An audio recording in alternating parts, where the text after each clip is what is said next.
What's going on, everybody? It is your boy Zamboni. I am an herbalist and astrologer, and it is time to talk about the astrology of the week ahead. Thank you so much for being here. Thank you for sending me a tip via Venmo, Cash App, PayPal. That is super, super helpful. Thank you for joining the membership. Thank you for being here. Thank you for hitting this little save button here in the corner. Thank you for following. Thank you for sharing, sending it to a friend. All of this is super helpful for me. I really, really appreciate all y'all for being here in community every week. Let's talk about the astrology of the week ahead. So, this week is interesting because we don't have anybody really moving around too much. There's nobody changing signs, nothing like this. Everybody, except the moon. The moon always moves super quickly, but that kind of doesn't count. We will get a full moon in Virgo this week, and so it's a little bit all about the moon because the moon is the one that's moving, right? And so we'll see. Early in the week, we've got the moon in Leo, and it's opposite to malefics. So we've got Mars in Aquarius, and we've got Saturn in Aquarius. Now we also have Venus in Aquarius, which is kind of nice, we would think, but it's really just rough on that Venus. The Venus is besieged, right? And so that is to say that we've got Mars on the one side, and we got Saturn on the other side, and Venus is in the middle. And so it's being stuck between a rock and a hard place, basically. It's a really tough time for that Venus. So we can think about Venus as wanting things to feel good or be pleasurable or something like this, and having a lot of difficulty in accomplishing that, right? Interestingly, this week, Venus in Aquarius is going to make a square to Uranus and Taurus. Now that is important because Taurus is ruled by Venus. And also it's important because that square from Aquarius to Taurus is the thing. That's what's happening this year, right? We've got Saturn in Aquarius square to Uranus and Taurus all year last year, all year this year. So this time we've got Venus making that square as well. And Mars is also going to make that square at the beginning of next week. And so everyone's just kind of applying to that, approaching, getting closer to this exact square. Venus is actually going to make that square late in the week. And so that's interesting for a few reasons here. So Uranus is the one who brings you the unexpected things. We can think about surprises.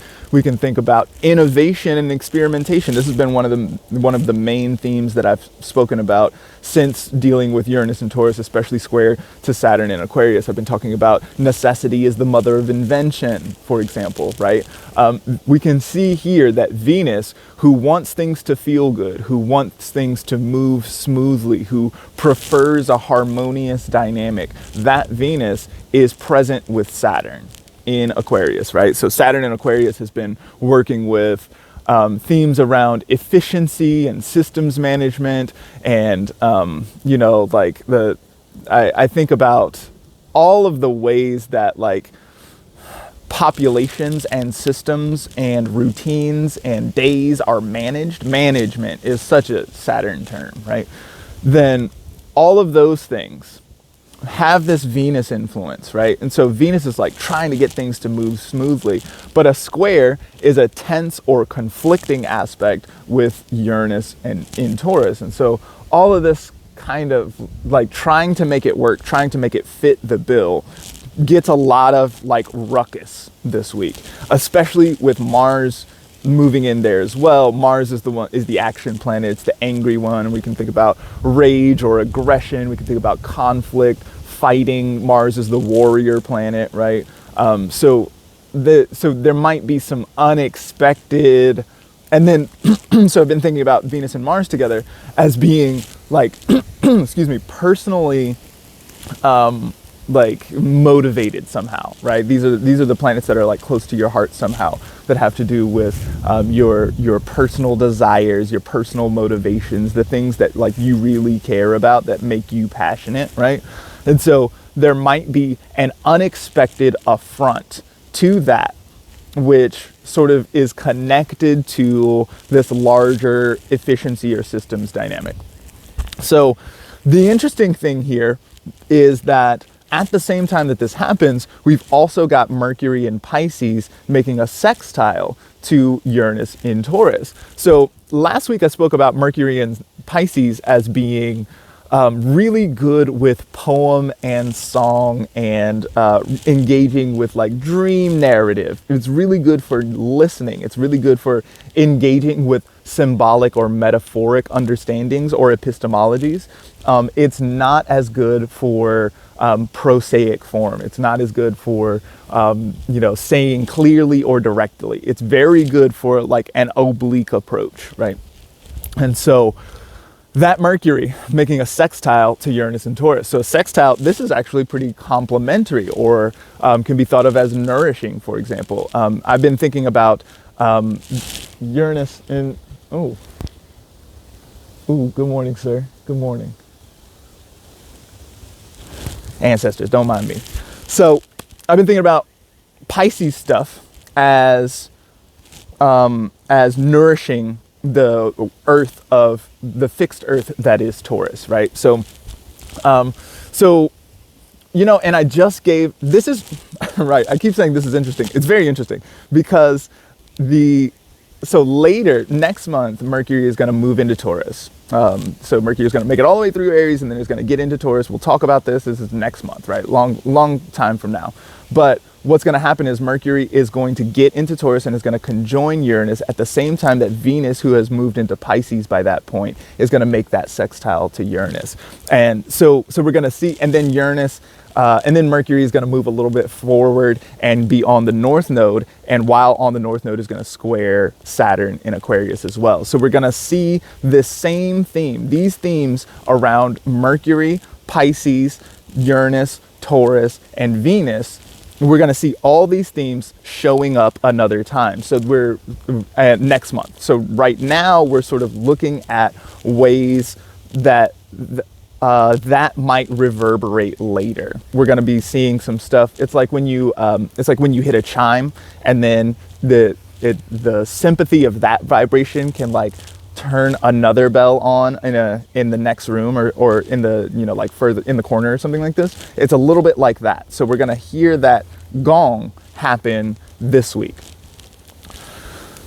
When I've been thinking about Mercury, and Mercury, I just gave a talk last week about Mercury as a trickster figure, and Mercury as engaging story and narrative and being able to use tricks and story in order to sort of accomplish some kind of gain. I spoke in that talk about Frederick Douglass, who actually made it to freedom. He was born into slavery and then made it to freedom. And his flight to freedom actually happened under a Uranus. It was a full moon in Pisces conjunct Uranus when he made his flight to freedom. So this week we have a full moon in Virgo, ruled by Mercury, who is in aspect to Uranus. And so I think that there's a little bit of something that we can think with here. Now, the thing about this full moon in Virgo is full moon in Virgo really likes things to be categorizable, really likes stuff to like be clearly understood, to be cut and dried in some kind of way, discrete component parts. Virgo loves that sort of shit. However, Virgo is ruled by Mercury. And so Mercury is in Pisces with Jupiter and Neptune. This is a situation that is difficult for Mercury to do that cut and dried sort of stuff. This is why song works much better, why melody and metaphor works really well for Mercury, but perhaps the sort of more straight ahead dynamic has a difficult time. So with a full moon is always a time of like a swelling emotional tide. It's a bigger situation. Folks are feeling a lot of feelings, but at the same time, Mercury in Pisces feels confused. It's very easy to wake up from a dream which was so rich with symbolic imagery and so sensorily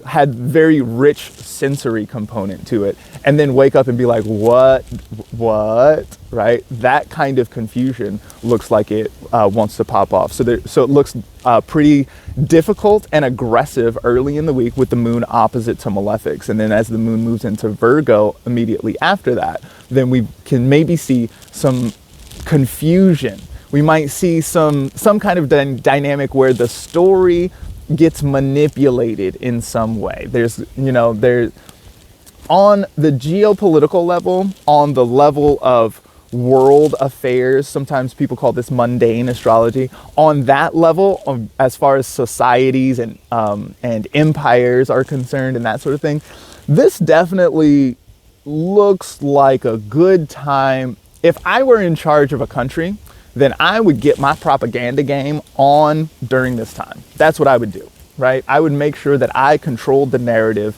and that the narrative suited my interests as far as a superpower organization. That's what I would do. Since I'm not that, and instead I'm just running, all I run is the Zamboni Funk Enterprise, right? That's what, like 5,000 followers or something like this, much smaller than conglomerate corporation, whatever, right? So I, in my personal affairs, am going to have to engage with more official narratives, right? And so how am I going to do that? And how am I going to do that in a way that empowers me, right? This is the talk that I gave about Mercury recently, about sort of getting into story and sort of thinking with ways to be with story in that can help me to be stronger, to be more personally sovereign.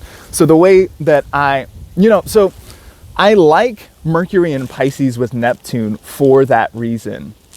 If what I want to do is blur the boundaries, is get a little weird with it, I don't like my current outcomes. I don't like what I'm currently getting or doing in my life, or I don't like what is going on around me. Then if the borders get a little blurry, then there's some flexibility here. There's some freedom. We can change some stuff. We can try some different things out. Uranus is really big on experimentation, trying new stuff. Experimentation is core to innovation. If we're going to do something new, if we're going to get some kind of new, exciting tech or anything like this, Mercury loves the tech, then we're going to have to try some shit, and some of it's going to blow up in your face, right? That's part of the thing. And so this experimental process looks really strong this week. It's important to remember that I am not the only one in charge of experiments. Maybe there are experiments that are going on around me that also involve my person that I am not in charge of. And so it's going to be important to keep an eye on that kind of thing.